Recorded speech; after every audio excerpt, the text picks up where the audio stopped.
All right, in this video, we're going to determine continuity from a function. So I have this piecewise defined function right here.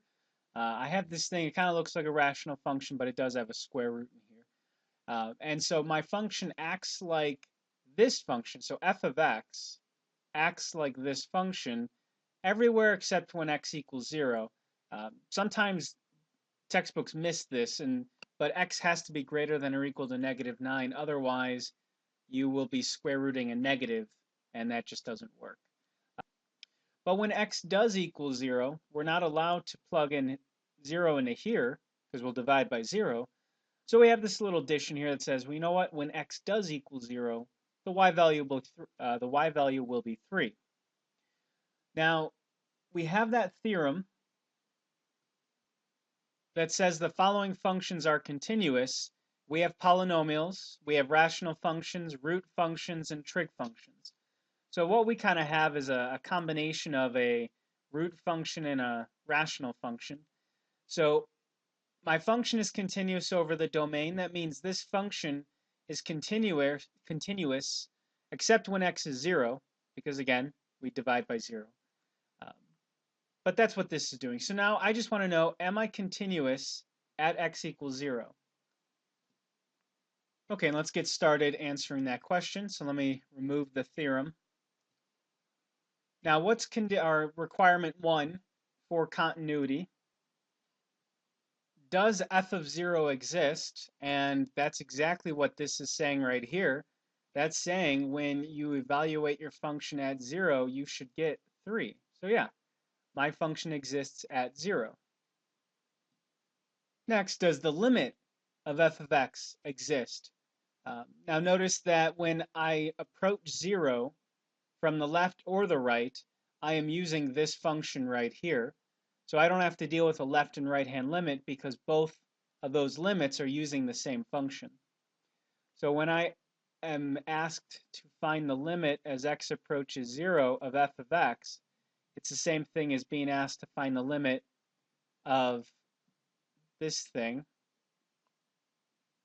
Now we've done plenty of practice problems where trying to find a limit. Now when you plug in 0, notice that you're going to get the square root of 9 minus 3 over 0, and that's 3 minus 3, that's 0 over 0. So we have that indeterminate, meaning that we probably can do something to this, factoring, conjugates, stuff like that, to be able to find the limit. And then in this example, what we're going to do is multiply top and bottom by the conjugate, because I want to get rid of that radical. So multiply top and bottom by the square root 9 plus x minus 3. And then multiply that through. So when we multiply these two together, we're just going to get 9 plus x.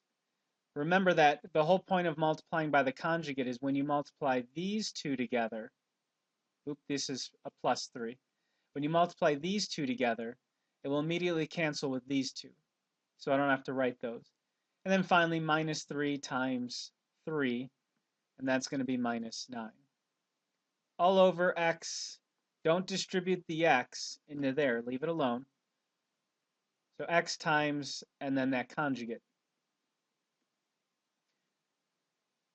Okay, notice on the top we get 9, and then a minus 9, so those cancel. And we're left with the limit of x on top and x on the bottom. And my next step is, hopefully you see that the x's cancel. Let's go ahead and cancel those out. That's going to equal the limit as x approaches 0 of 1 over square root of 9 plus x plus 3.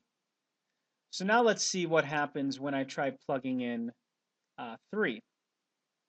Or I'm sorry, when we plug in 0. So we're going to get 1 over the square root of 9 plus 0 plus 3. And the square root of 9 is 3 plus 3, so 1/6. So this is good news in terms of the requirements of continuity. Does the limit exist? It does.